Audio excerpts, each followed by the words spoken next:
Bonjour, je suis Georges Caudron, mais je ne suis pas certain que vous reconnaissiez ma voix. Je suis seulement là pour vous dire que vous pouvez faire confiance à Guigui lorsqu'il vous parle d'une de ses séries préférées. Mais attention aux spoilers.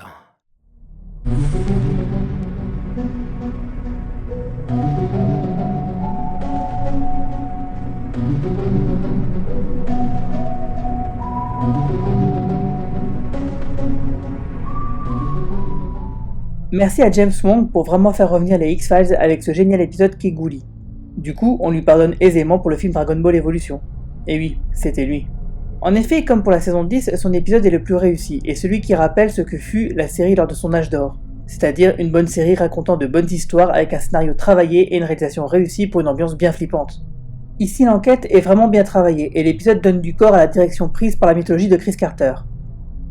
Lorsque Chris Carter balance ses idées directrices de manière brouillonne dans ses épisodes, James Wong, lui, suit la feuille de route tracée par le patron, mais en y donnant une vraie consistance, ce qui, dans une moindre mesure, a pour effet de rétro-rattraper les saisons 10 et 11.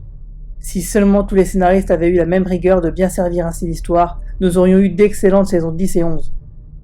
Si James Wong utilise à merveille tous les personnages et nous présente pour la première fois William, l'enfant de Mulder et Scully, chose ô combien importante pour la série, il fait même grandir le background de ce dernier via une petite opération de transmédia.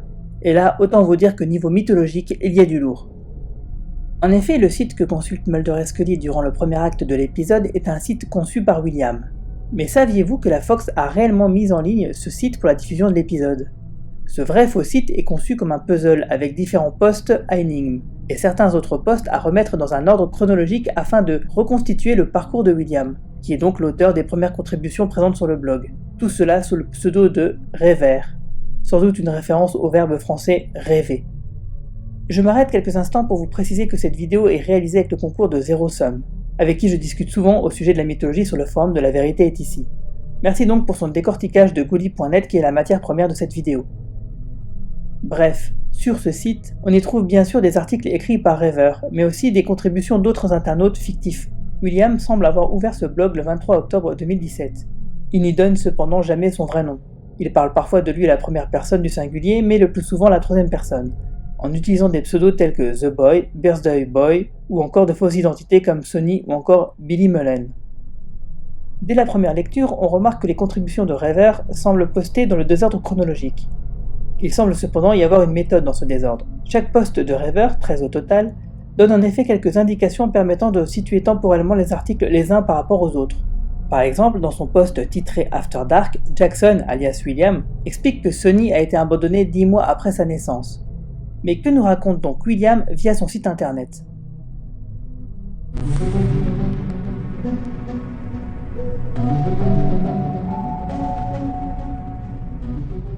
5 années se sont écoulées depuis son adoption, nous sommes donc courant mi-2007.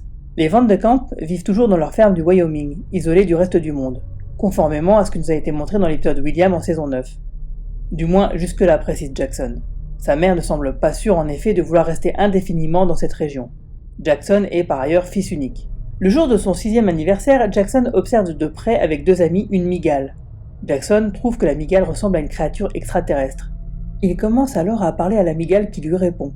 Elle lui suggère d'ailleurs notamment l'idée qu'il n'est peut-être pas originaire de la planète Terre lui aussi, mais plutôt de la planète dont elle-même pourrait venir.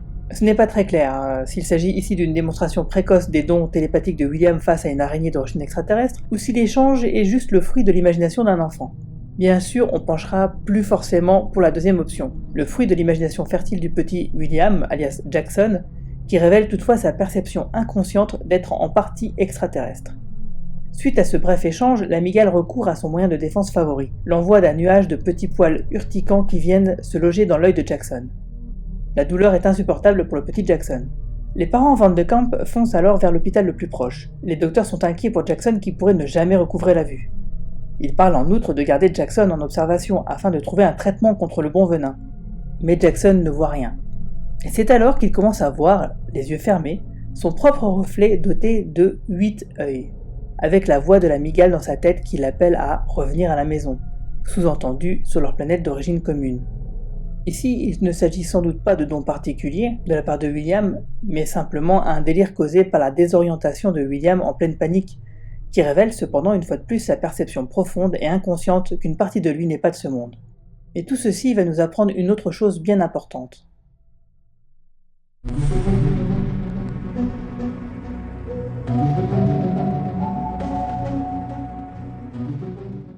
Jackson n'a jamais été malade avant cette histoire d'araignée, ce qui est en soi assez extraordinaire. Mais subitement, il se retrouve alors dans un état similaire aux enfants bulles. Suite à l'incident de l'araignée, le système immunitaire de Jackson a été décimé. Le moindre rhume peut désormais le tuer. Jackson devient alors l'objet de toutes les attentions et est placé en environnement stérile. Un jour, son père lui annonce la bonne nouvelle. Son système immunitaire est plus résistant que ce qu'il pensait. Mais Jackson est maintenu malgré tout dans un environnement stérile, sans qu'aucune explication ne lui soit donnée. Les docteurs ne cessent de prélever des cellules souches de sa moelle osseuse. Il a apparemment quelque chose de spécial dans ces cellules souches. Mais Jackson ne sait pas quoi. Il s'imagine que ces cellules souches ont peut-être le pouvoir de faire imploser les autres cellules qui viennent à leur contact. D'où le titre de la note. Les docteurs semblent désormais avoir peur de Jackson, et cela fait longtemps maintenant que Jackson n'a pas reçu la visite de son père, au point qu'il se demande même si ses parents ne l'ont pas tout simplement oublié. Un jour, Jackson découvre dans sa cellule une boîte de métal jaune posée au sol. Il peut lire sur un des côtés de la boîte les lettres MKCHICKWIT. Jackson hésite d'abord à ouvrir la boîte, puis se décide. À l'ouverture, un gaz jaunâtre en sort et se diffuse dans la pièce. Jackson n'a pas d'autre choix que d'inhaler ce gaz. Plus tard, les docteurs sont à la fois excités et effrayés par le fait que le gaz n'ait aucun effet sur l'enfant. Jackson est en parfaite santé. Il est même en meilleure santé que jamais auparavant, comme invincible, à l'image d'un Superman. Pourtant, Jackson reste maintenu en observation. Le fait de rester prisonnier contre sa volonté, et sans que ne lui soit donnée aucune justification, rend Jackson fou de rage. Il est maintenant animé de pulsions destructrices.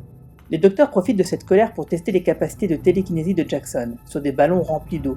Jackson réussit les premiers tests sans la moindre difficulté, en canalisant et en dirigeant simplement sa rage sur les 2 premiers ballons. Puis, il se décide de jeter physiquement le 3e ballon sur la porte métallique de sa cellule qu'il parvient à faire sortir de ses gonds grâce à sa force apparemment surhumaine. Plus tard, Jackson finit par être libéré. C'est la fin du billet. Cette histoire de gaz pourrait être reliée à d'autres affaires non classées, et notamment au 6e épisode de la saison 11, mais j'y reviendrai dans une autre vidéo. Avec cette histoire d'enfant bulle, on peut imaginer que le venin de l'araignée contenait une substance chimique qui a eu pour effet d'activer le Spartan virus chez William. Cette activation du virus a commencé à avoir les mêmes effets que chez n'importe quel humain ordinaire, ce que William est censé être depuis l'injection mystérieuse faite par Jeffrey Spender dans la saison 9, à savoir la décimation inexpliquée de son système immunitaire. Sauf que dans le cas de William, cette attaque par le Spartan virus a eu pour effet, selon toute vraisemblance, de réactiver en cours de processus certains des gènes extraterrestres que Jeffrey Spender avait désactivés avec son injection, notamment les gènes qui l'immunisent comme Scully contre le Spartan virus. Si ce récit est bien authentique, alors l'expérimentation autour de ce gaz jaune tend à prouver que William est tombé entre les mains des conspirateurs dès l'âge de 6 ans.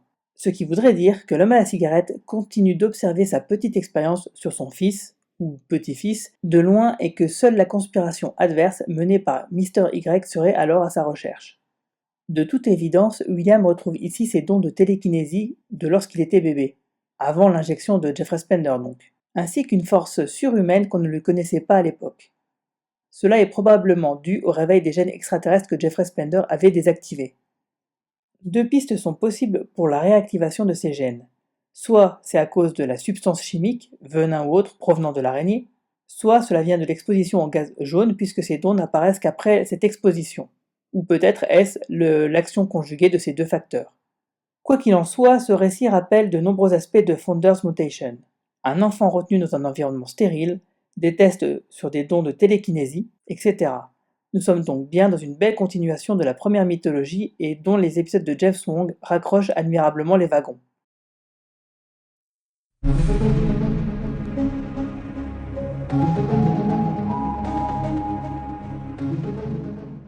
Jackson a désormais 7 ans. Nous sommes donc sans doute aux alentours des débuts de l'année 2009. Le principal de l'école élémentaire de Jackson a contacté un psychologue afin qu'il rencontre Jackson, désigné ici sous le nom de Billy Mullen. Billy Jackson William est décrit comme un fils unique de 7 ans, assez solitaire et parfois maltraité à l'école, mais doté d'une imagination très fertile et d'un penchant pour le dessin. Ses parents et le principal de l'école pensent que Jackson possède des dons de remote viewing, la capacité de voir à distance ce qui se passe dans un autre lieu plus ou moins éloigné.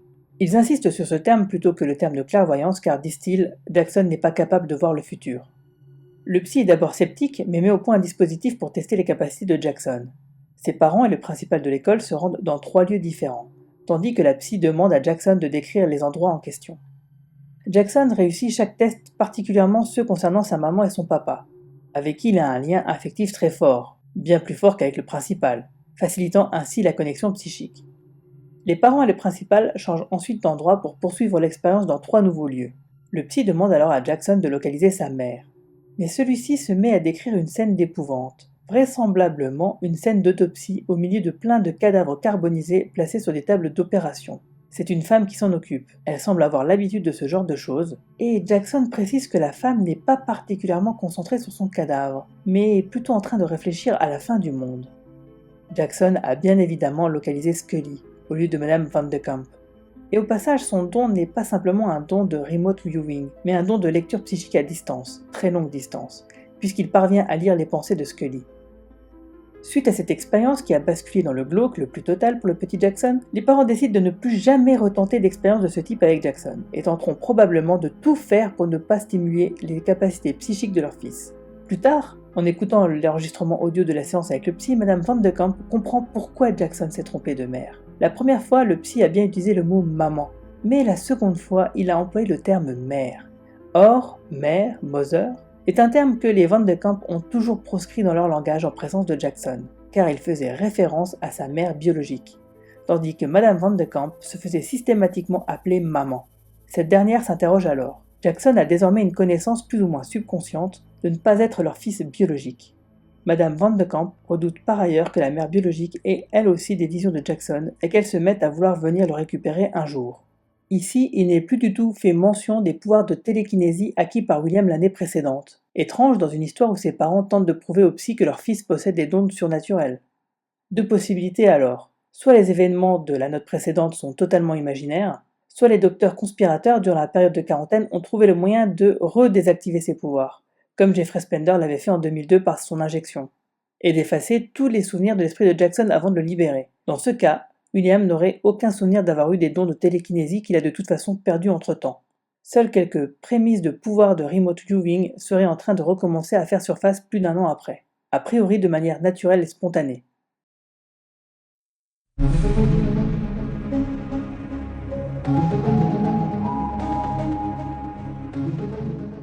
Dans cette note, Jackson raconte son cauchemar multiple, des cauchemars à l'intérieur d'autres cauchemars. Il se réveille à chaque fois avec l'impression d'être poursuivi par une figure de l'ombre, The Shadow Figure.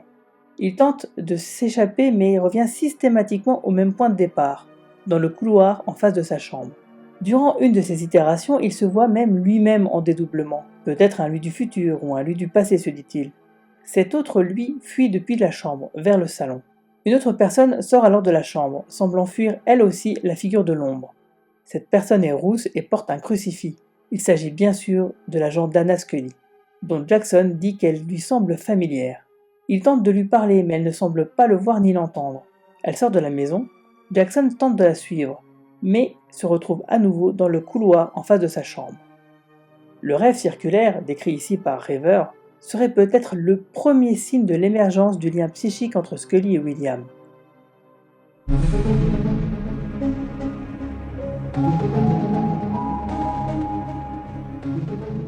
Il s'agit là tout bonnement de la vision par William de la scène du cliffhanger de My Struggle deuxième partie. William a déjà intégré à ce stade le personnage de la femme rousse, qu'il surnomme désormais Ginger. Ce qui explique donc bien l'état de santé de l'homme à la cigarette entre le premier épisode du Revival et My Struggle deuxième et troisième partie. Cela va dans le sens de ma théorie qui expliquait que le fumeur se régénérait lentement. Entre le début de la saison 10 et le début de la saison 11, il se serait donc passé presque 2 ans, et non pas 6 semaines comme la scène avec Tad O'Malley nous faisait penser. Je vous renvoie à mes anciennes vidéos pour ce point. Ginger est donc la seule en bonne santé au milieu de personnes plus ou moins gravement malades. Le tout sous un ovni qui surplombe la scène, qui se déroule sur un pont. Concernant l'ovni, William pense qu'il se contente d'observer les gens tomber comme des mouches, et le compare un peu plus loin à Dieu supervisant à la fin des temps. William cite au passage les théories apparemment exprimées par Tad O'Malley sur sa chaîne YouTube, mais il ne cite ces théories que pour mieux les tourner en dérision. William pense pour sa part que cet apocalypse est une apocalypse extraterrestre. Il est important de noter que Jackson précisera dans un autre billet qu'il ne connaît toujours pas le contenu des visions qu'il envoie à Scully, ce qui peut suggérer qu'elle doit recevoir ces informations et les mélanger à son propre imaginaire à la manière d'un rêve conscient, comme je le suggérais dans ma vidéo de théorie sur Scully voyante.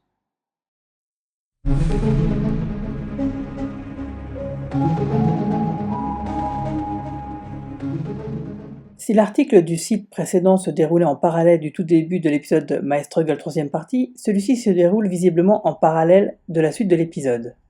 William commence en décrivant les yeux bleus et cheveux roux de la femme de ses visions, dont il n'a pas hérité car il s'agit selon lui de gènes récessifs. Il en parle en effet comme s'il était en train ou venait juste de faire des recherches sur ces questions génétiques, citant au passage sa découverte que les roux sont génétiquement prédisposés à être plus sensibles à certaines douleurs que les personnes non rousses. Ces recherches ont même sans doute pour but de déterminer s'il est possible que lui, brun aux yeux marrons, soit le fils biologique d'une femme rousse aux yeux bleus. Ces recherches lui confirment que oui. William est donc persuadé d'être le fils biologique de cette femme rousse qui lui apparaît dans ses visions. William a désormais conscience d'être connecté plus particulièrement à cette femme, et en a déduit assez logiquement qu'il devrait être lié biologiquement à elle. La suite de l'article explique ainsi comment se déroule concrètement la connexion psychique entre lui et Scully. Ce sont des auras, des lumières plus ou moins intenses qui apparaissent à lui, a priori sans qu'il ne les invoque. Le post n'est pas très clair à ce sujet. Le contact avec Laura provoque une crise chez William, durant laquelle il envoie un message qu'elle reçoit. William décrit au passage qu'il s'agit parfois de soft light, petite lumière, parfois de shimmering line, et parfois de bright lights, qu'il craint particulièrement. Le phénomène qu'il décrit alors concerne les bright lights, et ça ressemble d'ailleurs plus à un enlèvement par un ovni qu'à une simple expérience psychique. William précise que ces crises l'ont conduit plusieurs fois à l'hôpital, aux urgences, où les docteurs le prennent de plus en plus pour un fou. Il ajoute aussi qu'il n'a pas toujours connaissance du contenu des messages qu'il envoie à Scully, mais sent intérieurement qu'il est important qu'il lui envoie ces messages, même si cela se traduit par des douleurs à la fois pour lui et pour elle. Comme on peut l'imaginer, ce ne sont pas des retranscriptions pures et sont forcément interprétées par Scully qui les reçoit, d'où l'idée de visions similaires à des rêves conscients. Laura en question est probablement une projection psychique de Scully lorsqu'elle pense à William. Lorsque William entre en contact avec Laura, Scully et lui sont alors pris d'une crise durant laquelle la connexion s'établit. Scully puise alors dans les pouvoirs de divination de William, pouvoir dont il n'a pas encore complètement conscience visiblement. Cependant, il n'est pas tout à fait encore clair si c'est William ou Scully qui provoquent ces crises, ou les deux conjointement. Quoi qu'il en soit, dans les deux sens, une explication est donnée sur la non-répétition des crises après My Struggle 3e partie. D'un côté, on a Scully qui décide de ne plus être obsédée par la recherche de William car elle est convaincue que c'est lui qui viendra à eux en temps voulu, et qu'il leur faut continuer tout simplement à enquêter sur les affaires non classées. William dit vouloir communiquer avec Scully, mais a peur de lui occasionner plus de souffrance, sous-entendant qu'il ne le fera que s'il sent que cela est absolument nécessaire.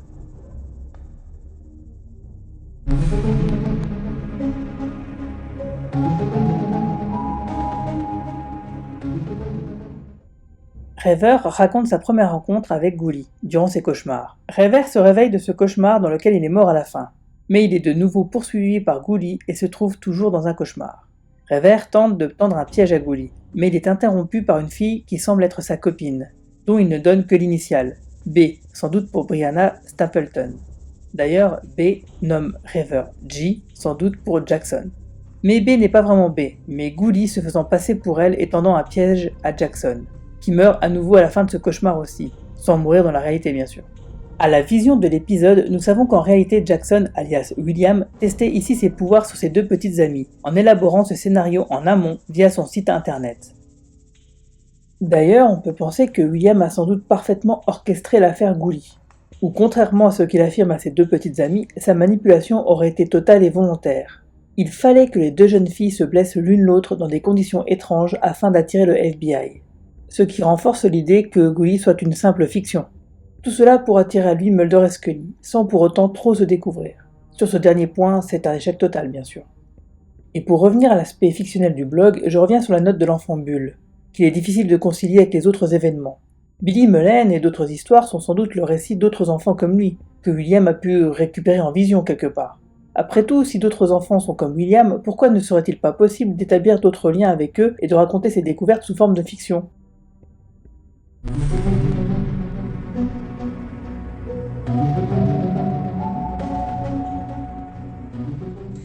Rêver décrit son amour de la neige, qui viendrait couvrir les horreurs du monde. et donc aussi des boules à neige. C'est un détail anodin en apparence, mais qui pourrait avoir une réelle signification comme nous le verrons plus tard. Rêveur utilise ici la fausse identité Sonny, et il raconte une nuit où il est sorti pour courir seul dans le voisinage. Un voisinage très urbain qui montre clairement que la famille Van de Kamp a déménagé du Wyoming, quelque part entre les 6 ans et l'adolescence de Jackson. Durant sa course, Jackson passe devant la station-service, sans doute la même que nous voyons dans l'épisode. Jackson se blesse alors avec un barbelé et se dit que peut-être cela le dispensera de donner à nouveau son sang la semaine suivante. Il raconte alors ce qui l'a empêché de dormir ce soir-là. Jackson a entendu des docteurs parler du fait qu'ils ont trouvé dans les analyses de son sang 2 groupes sanguins différents, ce qui est extrêmement rare et l'ont même appelé Blood Chimera. Une question obsède alors William. Qu'est-ce qui ne va pas chez lui? William est bien une chimère, et c'est peut-être un indice que William possède en réalité 2 génomes, l'un provenant sans doute de l'union entre Mulder et Scully, et l'autre conçu de manière plus ou moins obscure par l'homme à la cigarette, comme nous avons pu le voir précédemment. En tout cas, ici encore, si les médecins sont liés à l'homme à la cigarette, ils ne semblent pas très menaçants.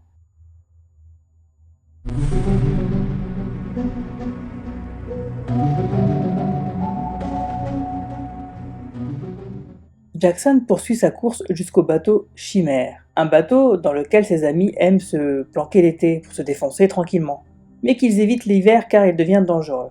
En entendant du bruit à l'intérieur, Jackson en déduira qu'il s'agit de Gouli, dans son refuge. Jackson décide de s'infiltrer dans le bateau pour venir confronter Gouli. Au départ, Jackson n'est sorti courir que pour s'échapper du regard funèbre de ses parents, de sa petite amie et de ses docteurs. Jackson confronte alors Gouli lors de dialogues obscurs, mais est interrompu par un bruit. Gouli disparaît et Jackson reprend sa course avec le terme « entropie » en boucle dans sa tête. Il s'agit là sans doute d'une fiction écrite par William mais qui comporte quelques faits intéressants.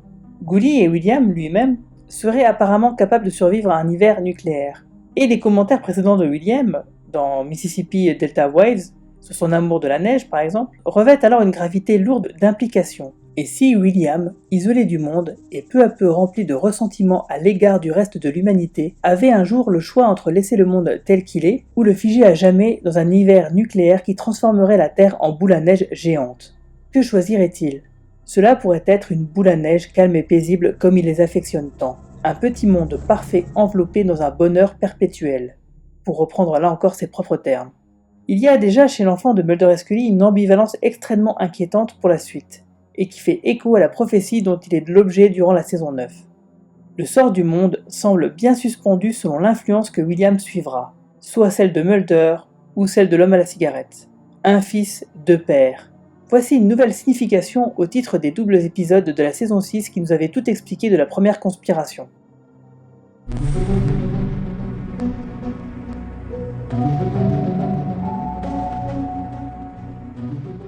Selon cet article sur le blog, Jackson a apparemment fait un nouveau malaise, qui l'a conduit à l'hôpital, où il se retrouve en réanimation, à moins qu'il ne s'agisse ici également d'un rêve. Toujours est-il que dans cet article, Jackson se décrit comme étant dans la peau de Gouli.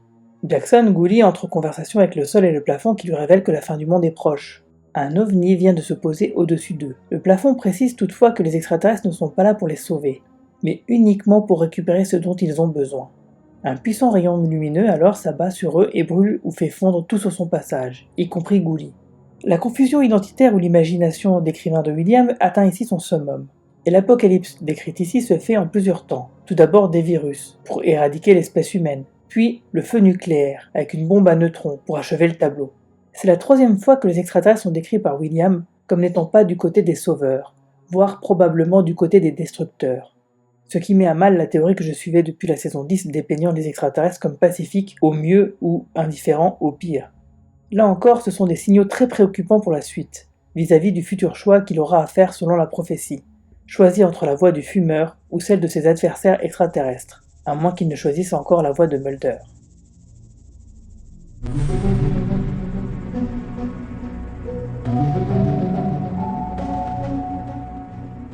Le 30 octobre 2017, un internaute vient témoigner de ses visions de Zisman dans ses rêves. Pour plus de détails sur cette légende urbaine, je vous renvoie à ma dernière vidéo. Et voici qu'arrive également un certain @k/omouse, postant en direct du 31 décembre 1969. Et il ne vient pas les mains vides, mais avec une énigme dont la solution est le message suivant. Étudie le passé si tu veux deviner le futur. Le projet Crossroads est pertinent pour ton histoire. La récompense de la vérité et de l'illumination attendent. Il faut creuser plus profondément pour découvrir les documents.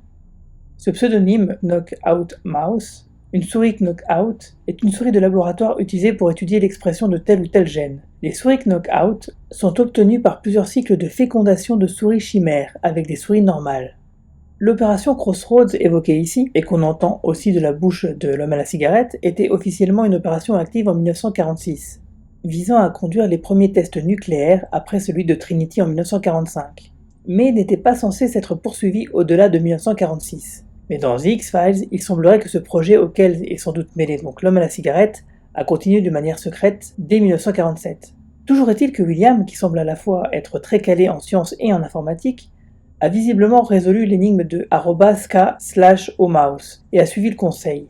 Il a creusé et a fini par pirater le Pentagone, et carrément mettre la main sur des documents top secrets concernant le projet Crossroads. C'est ce que découvrira Mulder en fouillant dans sa chambre. Quasiment 2 mois se sont écoulés depuis la dernière intervention de K.O. Mouse, qui semble avoir pourtant posté le lendemain en direct du 1er janvier 1970. K.O. Mouse revient avec une nouvelle énigme. Nous te voyons, William Vandekamp. Nous savons qui tu es. Et si nous le savons, alors ils le sauront aussi. Crossroads avant était une bombe atomique. Et maintenant, c'est toi. Qui sont-ils ? Probablement les conspirateurs derrière le projet Crossroads. Qui sont nous ? Probablement la résistance. Car K.O. Mouse se présente comme faisant partie d'un groupe de personnes qui cherchent des humains extraordinaires, censés les rejoindre. Des humains comme William. K.O. Mouse prétend qu'en creusant ce second message, cela mènera William sur la route le conduisant jusqu'à eux. La résistance. À en juger par le titre du billet et le tag #ResistOrServe. Résister ou servir. Mais qui est K.O. Mouse ? De toute évidence, un rat de laboratoire, un cobaye dans les mains des conspirateurs, un humain extraordinaire comme ceux qu'il semble vouloir rassembler. Un cobaye possiblement doté des dons de remote viewing, la capacité à se projeter non seulement dans l'espace mais aussi dans le temps, dans le futur. Cela expliquerait pourquoi il semble posté depuis le 31 décembre 1969. Peut-être même que c'est quelqu'un qui est capable d'apparaître dans les rêves des personnes du futur. Peut-être quelqu'un d'un peu dégarni avec des sourcils touffus qui ressemblent à Zisman. Une idée à développer serait de dire qu'il est possible que les visions puissent être envoyées par Zisman à énormément de monde sur Terre et que seul William et une poignée d'individus seraient capables de le décrypter correctement. Vision renvoyée alors ensuite à Scully. Mais il se pourrait aussi que K.O. Mouse et ses histoires de résistance ne soient qu'une couverture derrière laquelle se dissimulerait l'homme à la cigarette, afin de mieux manipuler William. En tout cas, il n'est pas clairement dit si William est devenu la bombe nucléaire humaine, convoitée par les conspirateurs, ou s'il est simplement lié à des études sur l'effet des radiations nucléaires, genre un humain immunisé contre les radiations nucléaires. Cela pourrait être bien les deux, comme le prouve le précédent échange avec Gouli. William est à la fois l'arme et le rempart. La mythologie ne ferait alors que renouer ici avec les meilleures heures de la mythologie d'X-Files, celle de la saison 3. Avec le diptyque Monstre d'utilité publique qui émettait déjà l'hypothèse que l'hybride puisse être immunisé contre les radiations nucléaires. Ou encore le double épisode L'Épave qui nous montrait des humains habités par l'huile noire capables d'émettre des radiations nucléaires sorties de leur corps, sans être dévastés eux-mêmes par ces radiations. Il est probable que les extraterrestres ont tout fait pour nous empêcher de nous amuser avec le feu nucléaire. Il se pourrait que les aliens n'agissent pas forcément pour notre protection, mais plus par esprit d'autopréservation. Ils pourraient en effet voir d'un mauvais œil que les humains parviennent à confectionner des armes capables de les détruire eux. Mais dans le même temps, William est aussi le rempart contre l'arme, le moyen de s'immuniser contre les effets des radiations nucléaires. D'où l'intérêt peut-être des extraterrestres de mettre la main sur lui, pour se transférer à eux-mêmes son immunité. L'ultime état d'esprit de William est posté sur le site le 22 décembre 2017, dans la foulée du second message crypté de K.O. Mouse. William est désormais convaincu que la fin des temps ne sera pas l'œuvre de Dieu ou des extraterrestres, mais bien celle de l'homme, et il est désormais bien déterminé à œuvrer pour empêcher cette fin du monde. Disons-le clairement, c'est @k/omouse qui lui a montré la voie. William dit qu'il a eu des visions de ce futur. Personne de son entourage ne le croit, mais qu'il sait qu'il existe d'autres personnes qui peuvent lui prêter main forte, des personnes qu'il voit lui aussi dans ses visions. William explique que la fin des temps prendra la forme d'une pandémie orchestrée par des conspirateurs humains qui se cachent dans l'ombre. Mais il conclut en disant qu'il reste malgré tout un espoir, car il sait que d'autres, comme lui, partagent ses visions.